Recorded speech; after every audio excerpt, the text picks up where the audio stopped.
Hi, everybody. I'm Brittany Lewis with Forbes Breaking News. Joining me now is my Forbes colleague, staff writer Zach Everson. Zach, thanks so much for joining me. Thanks for having me on again, Brittany. Of course, as we all know, Donald Trump is the presumptive GOP presidential nominee, and his party has largely coalesced around him in terms of support.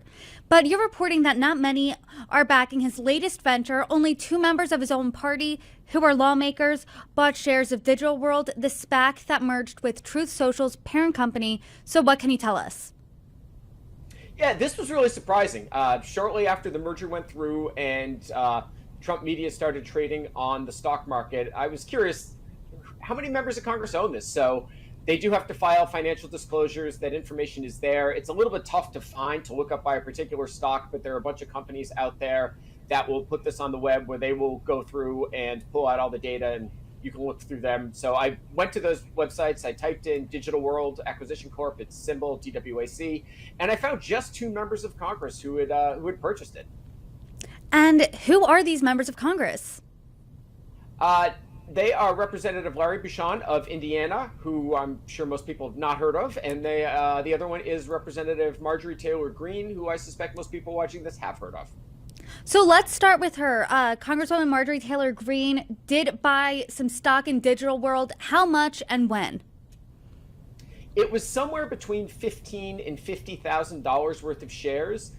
Lawmakers are not required to give an exact amount. They just get to report in these broad ranges. So that's all we know, is it between 15 and 50,000. And in her case, it's even tougher to figure out exactly how much she has, because the stock swung wildly on the day she purchased it. She purchased it in October 2021, 2 days after the merger plan was announced. And that day it swung anywhere from $67.96 to $175. So by my math, she could have purchased anywhere from 85 to 735 shares, which is a giant swing. That is a huge increment right there of shares. What are they worth today?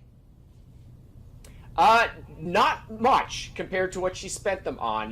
Last we knew, so when she reported them at the end of 2021 on her annual financial disclosure, they were worth just $1,000 to $15,000. By my math, the lowest they could be worth right now, I mean, she would be about $1,200. They could be worth a little more. Again, we don't know exactly what how many shares she purchased. And does she still have them today? It appears she does not. They did not show up on her 2022 financial disclosure. The deadline for 2023 financial disclosures is not until next month, and usually they get an extension until August anyway, so it'll be a few months before we can verify it there. But it was not on the 2022 disclosure. I reached out to her staff. Her spokesperson, Nick Dyer, told me that we filed everything correctly. He would not give me any explanation as to what may have happened to the stock, but he said everything was filed above board.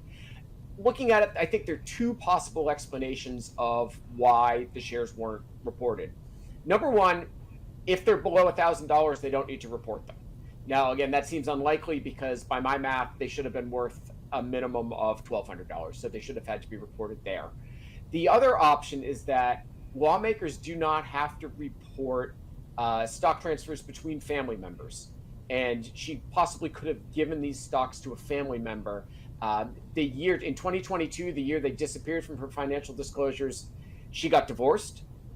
She and her husband, the settlement agreement was signed before the divorce was final, meaning they still would have been family members when any sort of stock transfer happened. The shares were originally even purchased in a joint account.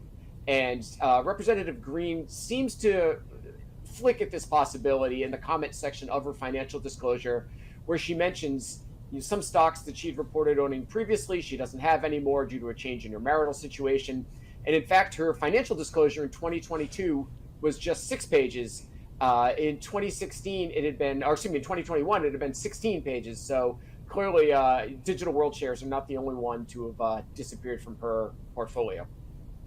So let's now talk about the other member of Congress who bought shares of Digital World, and that is Congressman Larry Bucshon. And as you said earlier, he is the lesser known member of Congress. Is he anything, or his politics rather, anything like Marjorie Taylor Greene? Is he far right? Is he a firebrand in the party? Yeah, I had to look him up, actually. Not somebody I'm familiar with. And he certainly has had pro-Trump stances. But what really stood out here was that he did criticize Trump for the January 6th rally and said that he was part of the reason for inciting it. And he's also went on record saying he didn't think Trump was going to be the GOP nominee. Now, that obviously didn't pan out, but he's not as pro-Trump as you would possibly expect from just the other member of Congress to buy shares in Digital World. So how many shares did he buy? His transactions were a lot more straightforward. He purchased $1,000 to $15,000 worth of shares 4 days after the stock came out. As of his last financial disclosure that's been made public, 2022, he has the same amount, $1,000 to $15,000 worth of shares, and he's holding them in his IRA. But what's interesting here, it was actually the first stock transaction for an individual stock that he's reported making since 2013 when he sold his shares in Apple. And it's actually the only individual stock that he owns. So, this certainly seems like he went out of his way to purchase shares in Digital World, and it's not part of his typical investing strategy. Is there any indication of why it appears that he went out of his way here?